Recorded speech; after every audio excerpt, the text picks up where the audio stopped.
எங்களில் உயிரோடும் உணர்வோடும் கலந்து வாழுகின்ற எங்கள் அன்பு உறவுகள் அனைவருக்கும் வணக்கம்.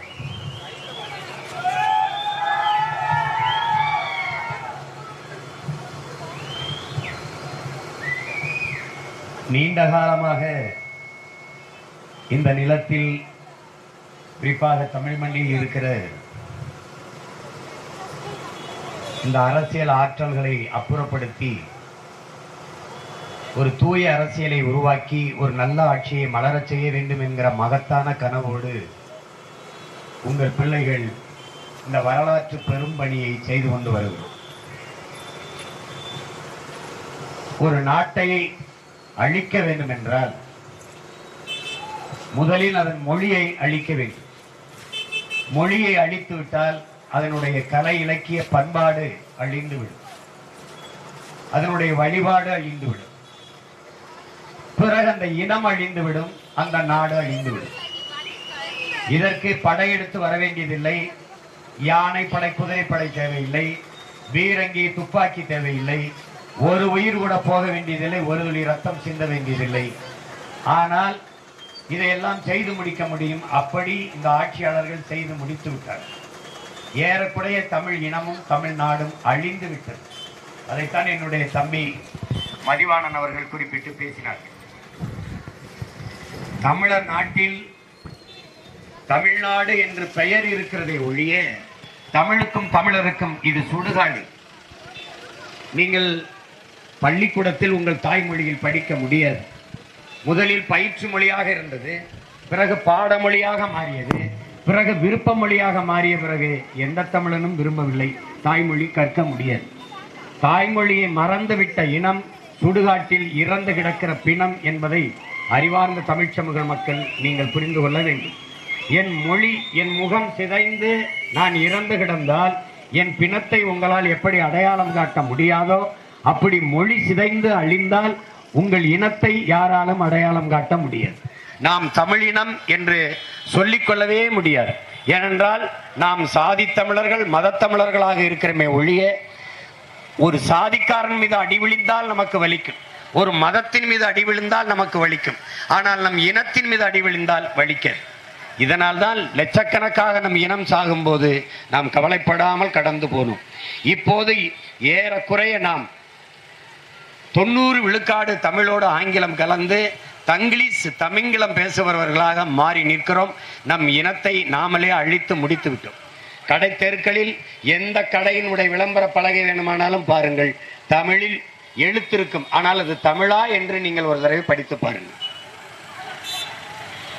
தமிழகத்தின் தமிழ் தெருவில் தமிழ்தான் இல்லை, மணக்க வரும் தென்றலிலே குளிரா இல்லை, தோப்பில் நிழலா இல்லை, தனிப்பெரிதாம் துன்பம் இது தமிழகத்தின் தமிழ் தெருவில் தமிழ்தான் இல்லை என்று வருந்தி பாடினான் நம்முடைய புரட்சி பாவலன் பாரதிதாசன் அவர்கள். ஆனால் தமிழ் இல்லை. எங்கும் தமிழ், எதிலும் தமிழ் என்று முழக்கம் வைத்தவர் எங்கேயும் தமிழ் இல்லாமல் ஆக்கிவிட்டார்கள்.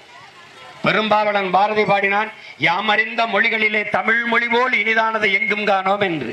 அவன் பிள்ளைகள் நாம் சொல்லுகிறோம், ஆம் பாரதி, எங்கேயும் காணோம் என்று. தமிழன் நாட்டில் இல்லை, வீட்டில் இல்லை, ஏட்டில் இல்லை, நாக்கில் இல்லை, எங்கும் தமிழ் இல்லை. அதிகாரத்தில், பண்பாட்டில், பயன்பாட்டில், வழிபாட்டில், வழக்காடு மன்றத்தில் எங்கும் உங்கள் தாய்மொழி இல்லை என்றால் மொழி எப்படி வாழும்? மொழி இல்லை என்றால் இனம் எப்படி வாழும்?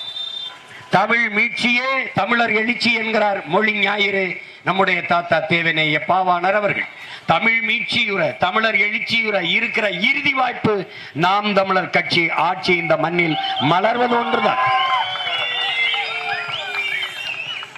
இந்திய நிலத்தை யார் ஆள்வது என்று கேள்வி கேட்காரு. இந்திய நிலத்தை இந்திக்காரர்கள் தான் ஆள வேண்டும் என்ற விதி இருக்கிறதா?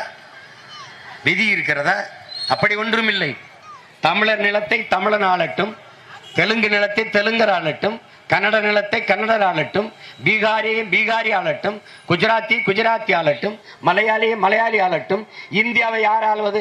எல்லோரும் ஒரு வட்ட மேசையை போட்டு உட்கார்ந்து பேசி ஆளுவோம். நான் 40 சீட்டு வைத்திருக்கிறேன், இருக்கிறதுலே அதிக இடம் நான் வென்றிருக்கிறேன், எனக்கு ஒரு வாய்ப்பை கொடுங்கள் என்று கேட்போம். சுழற்சி முறையில் ஆளுவோம். இந்தியை தாய்மொழியாக கொண்டவர்கள் தான் இந்த நிலத்தை ஆள முடியும் என்கிற நிலை இருப்பது கொடுங்கோன்மை போக்கு. இதை கடுமையாக எதிர்த்து தகர்க்கவில்லை என்றால் எந்த மொழி வழி தேசிய இனமும் உரிமை பெற்ற பெருமையோடு வாழாது. அது தமிழர்கள் மட்டுமல்ல, தெலுங்கர்களோ மலையாளியோ கன்னடரோ ஒரிசாவோ எவனும் வாழ முடியாது, எவனும் வாழ முடியாது. எந்த மாநிலத்திற்கும் எந்த உரிமையும் இருக்காது, எந்த உரிமையும் இருக்காது. உங்கள் உயிருக்கு மதிப்பு இருக்காது, உணர்வுக்கு மதிப்பு இருக்காது, உரிமைக்கு மதிப்பு இருக்காது, ஒண்ணு இருக்காது. உங்கள் ஓட்டுக்கு மட்டும்தான் மதிப்பு இருக்கும். தேர்தல் வரும்போது மட்டும் வருவார்கள். இதான் இங்கே நடக்கும். அப்போது அன்பிற்குரிய மக்கள் இதை அறிவார்ந்து சிந்தித்து பார்க்க வேண்டியது இருக்கிறது. அவர்களுக்கு மொழி என்பதே, இந்தியாவின் மொழி என்பதே இந்தி மட்டும்தான். செத்து போய்விட்ட சமஸ்கிருதத்தை உயிர்ப்பிக்க துடிக்கிறார்கள் ஆட்சிக்கு வந்த பிறகு. உங்கள் பிள்ளைகள் நாங்கள் செத்துக் கொண்டிருக்கிற எங்கள் தாய்மொழியை உயிர்ப்பிக்க நினைக்கிறோம். ரெண்டு தான் இங்க இருக்கிற வேறுபாடு. செத்து போச்சு, வெறும் வழிபாட்டு மொழியாக மட்டும் இருக்கு, புரோகித மொழியாக மட்டும்தான் இருக்கு சமஸ்கிருதம்.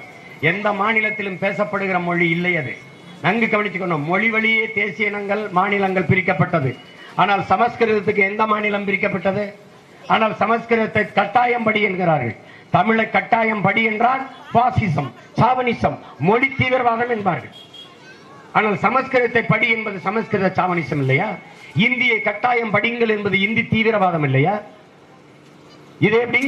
இதை எதிர்க்காமல் இருந்தால் நான் உண்மையிலே நல்ல தமிழ் தாய்க்கும் தமிழ் தகப்பனுக்கும் பிறந்து மானத்தமிழச்சி மாறிலே பால் குடிச்ச பிள்ளைகள் தானா நாங்கள்?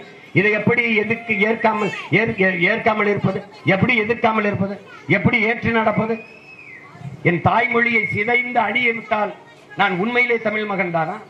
எழுதுங்கள் என் நெற்றியில் நான் அரேபியன் என்றுதான் முகமது தர்வீஸ் முழங்கினானே ஒழிய, எழுதுங்கள் என் நெற்றியில் நான் இஸ்லாமியன் என்று முழங்கவில்லை.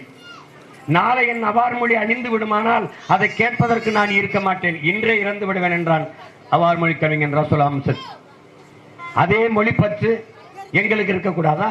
அயர்லாந்து விடுதலையின் போராட்டத்தை முன்னெடுத்த டிவேலரா உனக்கு ஐரிஷ் மொழி வேண்டுமா, அயர்லாந்து நிலம் வேண்டுமா என்று கேட்டபோது, என் தாய் நிலத்திற்கு இணையான ஒரு தாய் நிலத்தை உலகில் எங்கேனும் நான் பெற்றுக்கொள்ள முடியும், என் தாய்மொழி ஐரிஷுக்கு இணையான மொழியை உலகில் எங்கும் பெற முடியாது, எனவே எனக்கு ஐரிஷ் மொழிதான் வேண்டும் என்றார். அதைத்தான் நாங்களும் சொல்கிறோம். எனக்கு எங்கள் தாய்மொழி என்பது மொழி அல்ல, ஒரு தொடர்பு கருவி அல்ல, அது எங்கள் உயிர் என்பதை ஆளும் ஆட்சியாளர்கள் பெருமக்கள் புரிந்து கொள்ள வேண்டும். தமிழுக்கும் அமுதென்று பேர், அந்த தமிழ் இன்பத்தமிழ் எங்கள் உயிருக்கு நேர் என்று எங்கள் புரட்சி பாவலர் பாடியது. எங்களுக்கு தமிழ் எல்லாம், மொழி, முகவரி, அடையாளம் எல்லாம் இது எனக்கு அவர்தான். என் வாழ்வியல், என் பண்பாடு, என் மரபு, எலும்பு, நரம்பு, சதை, ரத்தம், மூச்சு, பேச்சு எல்லாமே எங்களுக்கு எங்கள் மொழி தமிழ் தான். அதை சாவதற்கு, இறந்து போவதற்கு ஒருபோதும் நாங்கள் அனுமதிக்க முடியாது. அந்த தமிழை மீட்டுருவாக்கம் செய்து எங்கும் தமிழ், எதிலும் தமிழ் என்கிற நிலையை உருவாக்காமல் உங்கள் பிள்ளைகள் நாங்கள் ஒருபோதும் ஓய்ந்து போவது இல்லை. இந்த மொழியை அழித்து முடித்து விட்டு ஒரே மொழியை திணிக்க வேண்டும் என் துடிப்பவர்களுக்கு சொல்லுவோம், இந்த நிலத்தில் என் தாய்மொழி தமிழ் வாழாது, எவனும் இங்கே தமிழை நேசிக்காது, தமிழை போற்றாது எவனும் ஆள முடியாது. எனவே என் அன்பிற்குரிய பெருமக்கள், என் அருமை தமிழ் சொந்தங்கள், எல்லா உரிமையும் இழந்து நிற்கிறோம். மொழி உரிமை, கல்வி உரிமை, மின் உற்பத்தி விநியோகம் செய்கிற உரிமை, எல்லா உரிமையும் தடை செய்யப்படுகிறது. நமக்கு தடுக்கப்பட்டிருக்கு. எல்லா உரிமையும் எடுத்துக்கொண்டு வைத்து விட்டார்கள். மொத்த வரியையும் எடுத்துக்கொண்டு போய்விட்டார்கள். வரி முழுக்க அவர்களுக்கு. மத்திய அரசுக்கென்று நிதி ஏது? மத்திய அரசு நிதி என்கிறார்கள். மத்திய அரசு நிதி உதவியோடு இருக்கிற சிபிஎஸ்இ பாடத்திட்டம், கேந்திர வித்யாலயா, நவோதயா, இந்த பள்ளிகளுக்கு மத்திய அரசுக்கென்று நிதி ஏது? மாநில அரசுகள் கொடுக்கிற நிதிதான்.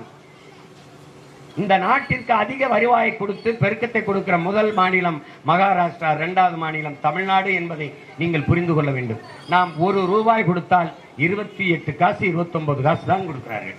பீகார் ₹1 கொடுத்தால், குஜராத் ₹1 கொடுத்தால் ₹3.80 திருப்பி கொடுக்கிறார்கள். நம்மை காசை வைத்து அவர்கள் கொழுத்து பெருத்து வசதியான கட்டமைப்பை உருவாக்கி கொள்கிறார்கள். ஆனால் நம்மை ஒரு துளி அளவு கூட மதிப்பது கிடையாது. தேர்தல் வரும்போது மட்டும் நம்ம இடத்திலே வாக்கு கேட்டு வந்து நின்றுவார்கள். இந்தியர்கள் என்பார்கள். சரி, நான் இந்தியன். இந்திய கடலுக்குள் செத்து விழுந்த மீனவனை ஒரு முறையாவது இந்திய மீனவன் சுடப்பட்டான், செத்தான் என்று செய்தி பதிவு செய்ததை நீங்கள் பார்த்ததுண்டா? இந்த நாடு படித்ததுண்டா? இந்திய ஒன்றிய பாராளுமன்றத்துக்குள் யாராவது ஒரு தலைவர் பேசியதை கேட்டதுண்டா? எதையாவது ஏட்டிலே படித்ததுண்டா? தமிழ் மீனவர்கள் செத்தார்கள் என்பார்கள்.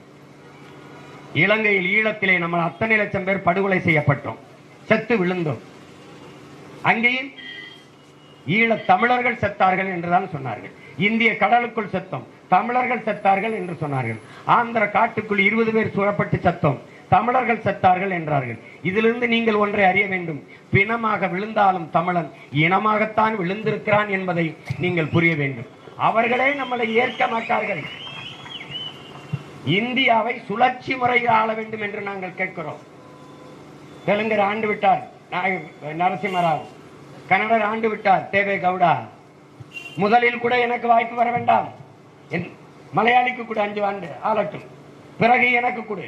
இந்த துணைக்கண்டத்தை ஒவ்வொரு தேசியனமும் ஒவ்வொரு மாநிலத்தின் மகனும் 5 ஆண்டுக்கு ஒரு முறை ஆள முடியும் என்கிற வாய்ப்பு இருந்தால் தான் என் நாடு என்ற பற்று எனக்கு வரும்.